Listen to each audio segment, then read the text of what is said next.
அறிவே மனம். உங்கள் உளவியல் சகோதரி எம்எஸ்கே பிரியா.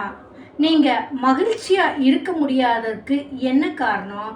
உங்களுக்கு அங்கீகாரம் கிடைக்காம இருக்கிறதுக்கு என்ன காரணம் அப்படின்னு என்னைக்காவது சிந்திச்சு பார்த்துருக்கீங்களா? அப்படின்னா சிந்திச்சிருக்கிறீங்க. எப்படின்னா, பழைய நினைவுகளையும் புதிய பிரச்சனைகளையும் எதிர்கால பிரச்சனைகளையும் மட்டுமே நினச்சி சிந்திச்சிருக்கீங்க. வளர்ச்சிக்காக சிந்திக்கவே இல்லை. இப்போது உங்கள் குடும்பத்தில் உங்களுக்கு ஒரு அங்கீகாரம் கிடைக்கல. நீங்கள் ஒரு பொசிஷனில் இருக்கிறீங்க, ஒரு ஃபீல்டில் இருக்கீங்க. ஆனால் உங்களை பற்றி உங்கள் குடும்ப நபர்களுக்கும் தெரியலை. இதை பற்றி பேசவும் மாட்டேங்கிறாங்க. அப்படின்னா உங்ககிட்ட அங்கீகாரம் இருக்கா? உங்ககிட்ட வளர்ச்சி இருக்கா? இல்லை. ஏன் இது கிடைக்கலன்னு என்னைக்காவது சிந்திச்சிருக்கீங்களா? அதுக்கு நீங்கள் தான் காரணம்னு என்னைக்காவது புரிஞ்சிருக்கீங்களா? இல்லை. இதுதான் உங்களோட அறிவின் பதிவு. அப்போது அதே குடும்ப நபர்கள், உங்கள் உறவினர்கள் உங்கள் கூட இருக்கிறவங்கள பற்றி பிரம்மாண்டப்படுத்தி பேசுகிறாங்க. அவங்க ஒரு சின்ன ஒரு ப்ரோக்ராமுக்கோ சின்ன ஒரு மீட்டிங்க்கோ சின்னதாக ஒரு செயல் செஞ்சாலோ பிரம்மாண்டப்படுத்தி பேசுகிறாங்க, பெருமைப்படுத்தி பேசுகிறாங்க. ஃபோனில் கூப்பிட்றவங்ககிட்ட எல்லாம் அதை பற்றி பேசுகிறாங்க.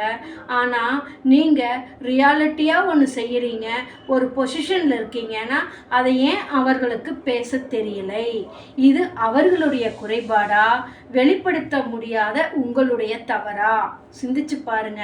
அப்போ எங்கெல்லாம் நீங்கள் மிஸ் ஆகிட்டு இருக்கீங்கன்னு பாருங்க. நீங்கள் பார்க்குற உலகம் வேறு, மற்றவர்கள் புரிந்து கொள்வது வேறு. அப்போது உங்களை நீங்கள் எப்படி தெளிவுபடுத்திக்கணும், எப்படி உங்களை பிராண்ட் பண்ணணும், எப்படி உங்களை பற்றி வெளிப்படுத்த தெரியணும் அப்படின்னு சிந்திச்சு பார்த்துருக்கீங்களா? இல்லை. அப்போ எப்படி அங்கீகாரம் கிடைக்கும்? அப்போ எப்படி மகிழ்ச்சி கிடைக்கும்? அப்போ எப்படி உங்களைன்னு ஒரு நபர்னு உங்களை வெளிப்படுத்துவாங்க? ஏன்னா உங்களையே நீங்களே தூக்கிக்கிட்டு போகலை. உங்களை எப்படி தூக்குவீங்க? உங்களை பற்றி உங்கள் குடும்ப நபர்கள்கிட்ட உங்களால் விளக்கமாக 1/4 மணி நேரம் பேச முடியுமா? சிந்திச்சு பாருங்க. பேசவே தெரியாது, வார்த்தையே வராது. நீங்கள் வெளியில் பேசுகிறதெல்லாம் வேற. ஆனால் உங்கள் குடும்ப நபர்கள்கிட்ட உங்களாலேயே பேச முடியல. எப்படி உங்களுக்கு ஒரு பிராண்ட் கிடைக்கும்? அப்போது பிரச்சனை மற்றவர்களிடத்திலா, உங்களிடத்திலா? சிந்தித்து பாருங்க. அப்போ எப்படியெல்லாம் உங்களை முறைப்படுத்தணும், எப்படியெல்லாம் உங்களை வழிப்படுத்தணும், எப்படியெல்லாம் உங்களுக்கு ஒரு அங்கீகாரம் கிடைக்கணும்னா, ஃபஸ்ட்டு உங்களோட பழைய அறிவை தூக்கி எறியணும். புது அறிவை புதுப்பிக்க வேண்டும். புது எண்ணம், புது சிந்தனை, புது வார்த்தை, புதிய மனிதர்களை பார்க்க வேண்டும். அன்றைய பாடலில் போல புதிய வானம் புதிய பூமி அப்படிங்கிற போல புதிய வானத்தையும் புதிய பூமியையும் புதிய மனிதர்களாகவும் எப்பொழுது உங்களுடைய கண்ணோட்டம் மாறுதோ அன்னைக்கு தான் உங்களுக்கு வளர்ச்சிங்கிறது வரும்.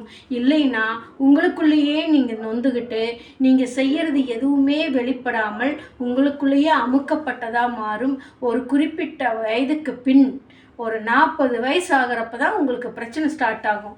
எனக்கு அங்கீகாரம் கிடைக்கல, மதிப்பு கிடைக்கல, என்னை யாரும் புரிஞ்சுக்கல, நான் இவ்வளோ செஞ்சு வேஸ்ட்டு, என்னோடது லாஸு அப்படின்னு சொல்லி அடுக்கிக்கிட்டே போவீங்க.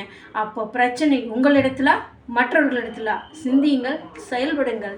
இதை மறுசீரமைக்கத்தான் ஒரு தனி மனிதனின் வளர்ச்சிக்கு எவையெல்லாம் தேவை அப்படின்னு கண்டறிந்து 360 ப்ராஜெக்ட் டெவலப்மெண்ட்டில் கொண்டு வரோம். எங்களுடைய நிறுவனத்தில் எம்எஸ்கே லைஃப் கிளினிக் ஃபவுண்டேஷனில் கல்வி, பொருளாதாரம், உளவியல் ஆரோக்கியம், சமூக நலன் இவற்றில் என்னென்ன பிரச்சனைகள் ஒரு தனி மனிதனை பாதிக்கிறது, தனி மனிதனுக்கு வேதனையை கொடுக்குது, தனி மனிதனின் வளர்ச்சிக்கு தடையாக இருக்குது என்பதை கண்டறிந்து மறுசீரமைக்க தான் உளவியல் பகுப்பாய்வு மற்றும் எம்எஸ்கே மென்டார்ஷிப் ப்ரோக்ராம் கொடுத்து கொண்டு வருகின்றோம்.